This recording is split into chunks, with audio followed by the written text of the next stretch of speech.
Que el Altísimo te mire desde su santa morada con ojos de misericordia, que te consuele en medio del dolor, que te libre de la tragedia y de la mala hora, que sea tu protector, tu pronto auxilio en medio de la tribulación. Estamos en la primera carta a los Corintios, en el capítulo 14. Vamos a leer a partir del versículo 22. La palabra de Dios dice así. Así que las lenguas son por señal, no a los creyentes, sino a los incrédulos. Pero la profecía, no a los incrédulos, sino a los creyentes. Si pues toda la iglesia se reúne en un solo lugar y todos hablan en lenguas y entra un indocto o incrédulos, ¿no dirán que estáis locos? Pero si todos profetizan y entra algún incrédulo o indocto, por todos es convencido, por todos es juzgado. Lo oculto de su corazón se hace manifiesto y así, postrándose sobre el rostro, adorará a Dios, declarando que verdaderamente Dios está entre vosotros. ¿Qué hay pues, hermanos? Cuando os reunís, cada uno de vosotros tiene salmos, tiene doctrina, tiene lengua, tiene revelación, tiene interpretación. Hágase todo para edificación.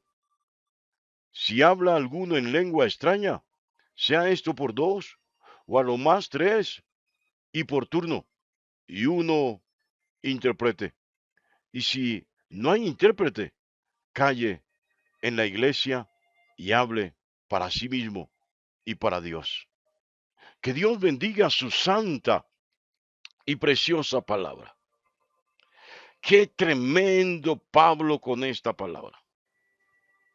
Sí, si Pablo hubiese estado en la iglesia donde yo conocí al Señor por primera vez, tuve mi encuentro con el Señor, donde yo le entregué mi vida, donde le entregué mi corazón, Pablo les hubiera llamado la atención. Pareciera que Pablo hubiese escrito esta carta para ellos. Todos en la iglesia hablaban en lenguas, era cual más hablara. Sabe, yo recibí el don de lenguas en esa iglesia. Y para ser sincero, a veces hablaba en lenguas en la iglesia, pero no me sentía cómodo hablando en lenguas en la iglesia. No le voy a decir que tenía este conocimiento tan maravilloso, tan profundo, porque estaba apenas haciendo mis pininos en la fe. No sé si entiende eso, pero generalmente tenía la tendencia a orar en lenguas en mi casa, pero en la iglesia donde yo inicié, voy a decirlo como Pablo le está diciendo a la iglesia de Corinto, esta es una iglesia de locos. Pablo no está humillando, mancillando, maltratando a los hermanos. Les está llamando la atención, pero les llama la atención desde la realidad, no con palabras sutiles, con palabras duras, llenas de amor. Sí, como aquello que está envuelto en una envoltura cuya presentación no es agradable a la vista, pero cuando se quita la envoltura, se ve la dulzura que tiene por dentro. Pablo es duro y abiertamente está diciendo, ustedes están actuando como locos. No es correcto lo que están haciendo. Todos hablan en lenguas, a cual más hable. Tienen que meterle sentido común a las actuaciones que están haciendo en la iglesia, a la forma de realizar el culto. Bueno, el mismo Pablo habla de un culto racional y el profeta también habla de un culto racional, un culto coherente. Se lo voy a decir de otra manera, un culto con sentido lógico. Y alguien dirá, la lógica no tiene que ver con la fe. Oh, antes de existir esa palabra, ya había un creador. Y con eso te resumo eso. Óyelo bien, qué tremendo. Pablo dice, las lenguas son una señal. ¿Son una señal de qué? Oh, recuerde que todos estaban en el aposento alto. Habían 120 reunidos en el aposento alto, clamando, orando durante varios días, pero de repente hubo un estruendo, dice la palabra. De repente, de un momento a otro, en un abrir y cerrar de ojos, en un pestañeo, hubo un gran estruendo, una gran explosión en los cielos sobre la atmósfera de esa casa. Y se manifestó el Espíritu Santo. Es una señal de la manifestación del Espíritu Santo en la congregación. La lengua es una señal. Óyelo bien. No solamente del llamado. Es la señal de la elección. Pero también es la señal de una tarea que hay que realizar. ¿Saben? Los que estaban en el aposento alto, los 120, recibieron lenguas, inmediatamente empezaron a predicar. Sí, predicaron en lenguas, pero no en lenguas angelicales. Predicaron en lenguas, en idiomas de los visitantes, de los extranjeros que les escuchaban. Y ellos entendían con claridad. Pero donde voy es al punto de la palabra señal. No es señal de que seas salvo, de que seas salva. Es la señal del Espíritu Santo sobre la congregación, sobre tu vida. Óyelo bien. Las lenguas son por señal.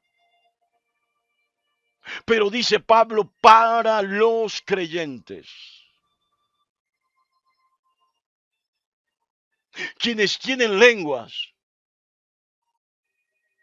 son instrumentos del Espíritu Santo en la iglesia. Eso es lo que está diciendo Pablo. Son instrumentos de bendición para la iglesia. Insisto, entre paréntesis, cuando tiene el don de interpretarlas o hay quien las interprete. Luego Pablo nos va a hablar de esto. En esta misma reflexión. Pero Pablo dice, a diferencia de las lenguas, la profecía edifica al creyente, pero también edifica al incrédulo. Si alguien te ve hablando en lenguas, no va a comprender, no va a entender. Y si todos al mismo tiempo hablamos en lenguas en la iglesia y llega alguien nuevo que no tiene conocimiento de las lenguas, que no entiende qué es eso, va a salir corriendo. O a lo mucho va a quedarse un rato y luego se va a burlar y va a decir, estos están locos.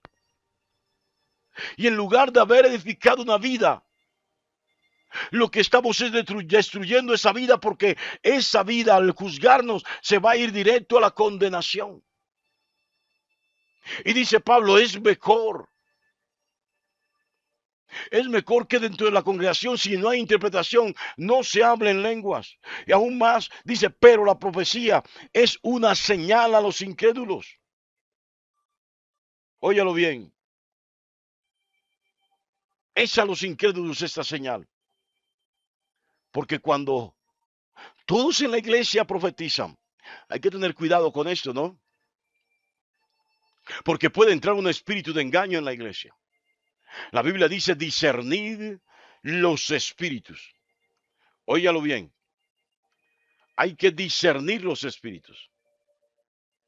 Porque si no se disciernen los espíritus, puede entrar un espíritu de engaño, de mentira.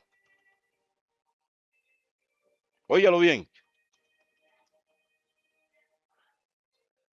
Así de sencillo. ¿Por qué? Porque Puede haber influencias humanas o simplemente influencias demoníacas y no del Espíritu. Esto no es para decirle que la iglesia no debe profetizar. En la iglesia debe haber profecía porque la profecía edifica, la profecía atrae, la profecía edifica a los incrédulos. Pero si no se disciernen los espíritus, puede entrar un espíritu de adivinación en la iglesia. Conozco una iglesia que tiene espíritu de adivinación. Y es una iglesia que tiene mucha gente. Bueno, primeramente porque a la gente le encanta esto. Porque a la gente le encanta la brujería. Le encanta el ocultismo, el espiritismo. Pero Pablo argumenta en favor de la profecía, no de la adivinación, que es mejor que en la iglesia se profetice que hablar en lenguas, porque cuando se habla en lenguas sin interpretación nadie entiende y el inconverso, el indocto, el incrédulo va a pensar de que somos locos, de que estamos torpes, de que somos torpes. Pero si se profetiza, y mire, y Pablo nos da un concepto de cómo opera la profecía, no adivina. No adivina. La profecía abre el corazón del inconverso y revela los secretos, lo oculto que hay en ese corazón, no para avergonzar al inconverso, no para avergonzar a nadie, sino para edificarle, para llevarlo al arrepentimiento. Dice Pablo, lo oculto de su corazón se hace manifiesto a través del profeta, a través de la profecía. Y cuando esto viene de parte de Dios, cuando lo oculto de su corazón se revela, entonces este no tiene más que humillarse y adorar a Dios. Y viene a ser uno más de nosotros. Entonces Pablo, a través de esta palabra, está combinando, invitando a los hermanos, a la iglesia en general, a que actúen con cordura, con inteligencia, con prudencia. Ah, bueno, en la iglesia hay gente que entiende perfectamente los salmos, que adora a Dios a través de los salmos de manera maravillosa. No está diciendo Pablo que sean salmistas, ojo. Hay hermanos que enseñan doctrina porque el Espíritu Santo les ha revelado doctrina.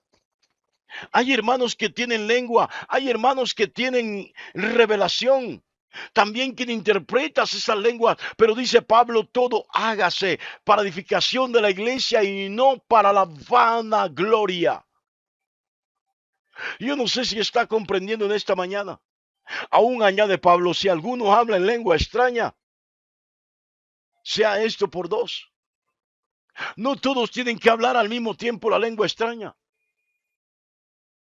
Ni todos tienen que hablar en la iglesia esa lengua extraña. Que sea máximo dos o tres, como dice Jesús, si dos o tres se ponen de acuerdo. Que sea por turno. Esto es que sea en orden. Y sin lugar a dudas, que haya quien interprete esa lengua. De lo contrario, no tiene sentido que se hable en lengua en la iglesia.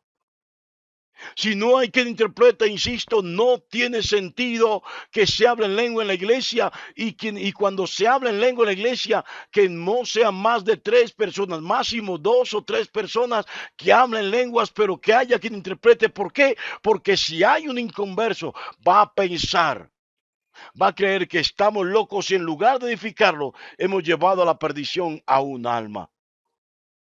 Entonces Pablo dice, bueno, y si no hay quien interprete, calle. No se hablen lenguas en la iglesia.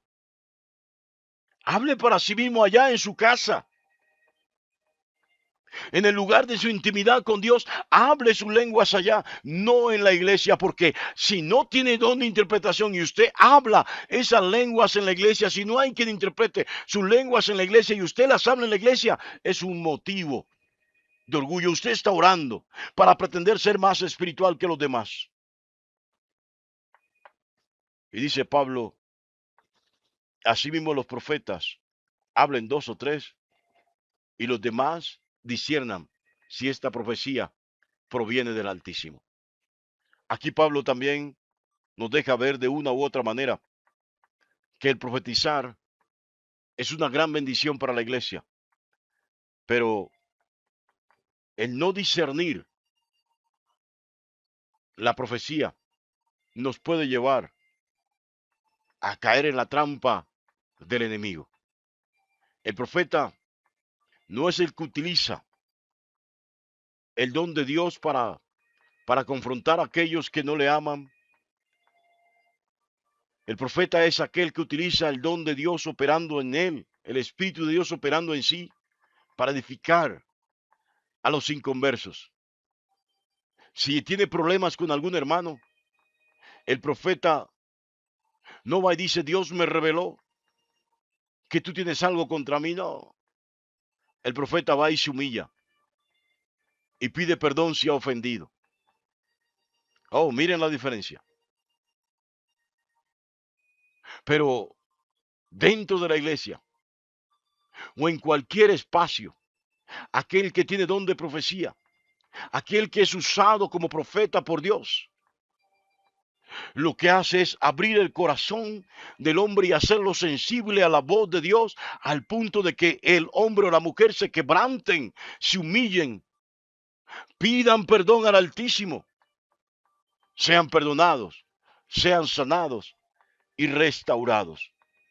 Sí, óigalo bien, los profetas hablen dos o tres y los demás lo juzguen. Pablo llama a la cordura a la iglesia, llama al orden dentro de la congregación. Esto es fundamental para la vida del creyente, fundamental en la espiritualidad de la iglesia. El orden es fundamental. No griterías, no alborotos, no shows. Miren lo que Pablo está diciendo. No lo he inventado yo.